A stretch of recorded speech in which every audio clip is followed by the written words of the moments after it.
లోకనాథ్ రెడ్డి గారు. ఈయన గూడా మన గారెలు తిన్న రైతే. ఈయనకి ఎట్లా అనిపించింది? మీటింగ్‌కొచ్చి అటెండ్ అయ్యారు. ఈయనకి ఎట్లా అనిపించిందో తెలుసుకుందాం. నమస్తే. నా పేరు లోక్నాథ్ రెడ్డి. గార్లదిన్నె గ్రామం, పెద్దపప్పూరు మండలం, తాడూరు తాలూకా, అనంతపురం జిల్లా. ఇక్కడ పైనీర్ మీటింగ్ అరేంజ్ చేశారు. మేము ఇక్కడ చూసి మిగతా రకాలతో పోల్చి చూస్తే పైనీర్ చాలా బాగుంది. పైనీరుకు విల్ట్ అనేది కూడా చాలా తక్కువగా ఉన్నది. మిగతా రకాలతో పోల్చుకుంటే కండెలు దిగుమతి కూడా బాగా వస్తుంది.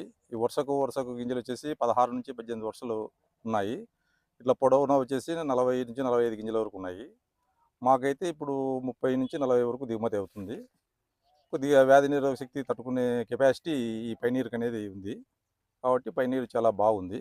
మీరు మిగిలిన రైతులకి వేసుకోమని చెప్తారా? మిగిలిన రైతులు కూడా చెప్తాం సార్. ఎందుకంటే మేము కూడా ఇంతకుముందు కూడా పెట్టాం. వేరే రకాలు కూడా పెట్టాము. ఇది పెట్టి చూసాం కాబట్టి ఇది చాలా బాగుంది. కాబట్టి మిగతా రైతులు కూడా ఇదే వాడమని చెప్పేస్తాం మేము.